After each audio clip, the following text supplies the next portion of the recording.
brought to you by Nova शुद्ध घी। जब जब खाए दिल खुश हो जाए, सदियों का नोवा शुद्ध देसी घी, सपना स्वस्थ भारत का।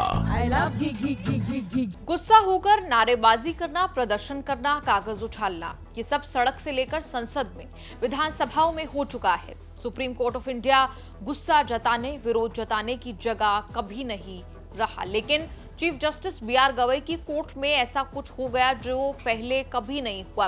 भरी अदालत में एक वकील ने चीफ जस्टिस गवई पर हमला करने की कोशिश की।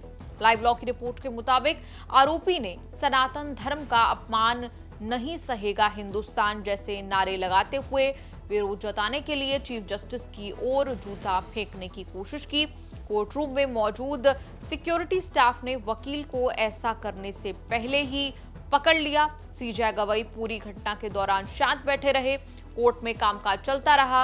उन्होंने मजबूती से कहा कि इस तरह की घटनाओं से उन पर कोई फर्क नहीं पड़ता, ध्यान भटकाइए मत, हम इससे विचलित नहीं हैं। उन्होंने वकील की हरकत के खिलाफ ना तो कुछ कहा, ना इंस्टेंट कोई ऑर्डर दिया। जब पुलिस ने आरोपी वकील को हिरासत में लिया तब भी वो चिल्लाता रहा कि सनातन का अपमान नहीं सहेगा हिंदुस्तान। आरोपी वकील का नाम राजकिशोर है। 2011 से सुप्रीम कोर्ट बार में रजिस्टर्ड है। वकील की हरकत की खूब निंदा हो रही है और कार्रवाई की मांग हो रही है। बहुत ही दुखद घटना है कि एक कोर्ट में वो भी लॉयर ने अगर असॉल्ट किया है, करने का प्रयास किया है, तो हम इसकी कड़ी निंदा करते हैं। देखिए, हमारे बार के वो मेंबर हैं जो हमने अभी इंक्वायर किया और पता चला कि वो 2011 के मेंबर हैं।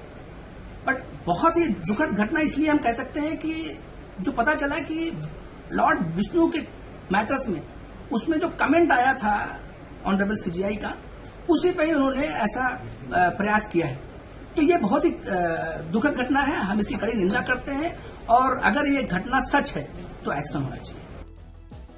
सुप्रीम कोर्ट में हंगामे का कनेक्शन जुड़ रहा है। चीफ जस्टिस की अदालत में आए मामले से, जिस पर सुनवाई तो नहीं हुई लेकिन विवाद ढेर सारा खड़ा हो गया। पिछले हफ्ते में सुप्रीम कोर्ट में याचिका लगी थी कि खजुराहो में भगवान शिव जी की मूर्ति खंडित हो गई है, उसकी मरम्मत और रखरखाव की व्यवस्था के लिए चीफ जस्टिस बी.आर. गवई और जस्टिस ऑगस्टीन जॉर्ज मसीह की बेंच में याचिका लगी थी। चीफ जस्टिस की बेंच ने याचिका सुनवाई के लिए स्वीकार नहीं की। याचिका खारिज रिजेक्ट करते हुए उन्होंने याचिकाकर्ता से, पेटिशनर से कड़ी बातें कह दी। कहा कि याचिका प्रचार के लिए डाली गई है, ये विषय कोर्ट के अधिकार क्षेत्र का नहीं, भारतीय पुरातत्व सर्वेक्षण यानी ASI के अधीन आता है।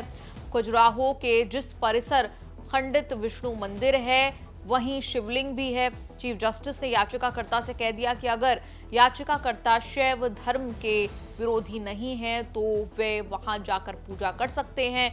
उन्होंने ये भी कह दिया कि अब तो आप स्वयं भगवान से ही प्रार्थना कीजिए।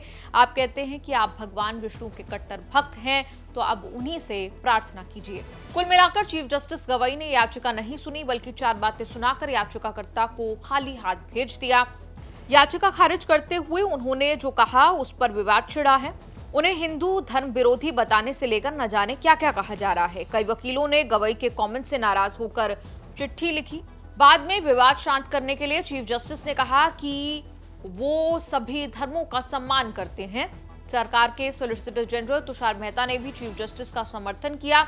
कहा कि वो सीजीआई को 10 साल से जानते हैं। चीफ जस्टिस हर धर्म से जुड़े स्थान पर जाते हैं। सोशल मीडिया पर हो रही आलोचनाएं ठीक नहीं। कपिल सिब्बल ने भी कहा कि सोशल मीडिया एक बेलगाम घोड़ा बन चुका है और इसका खामियाजा हम हर रोज भुगतते हैं।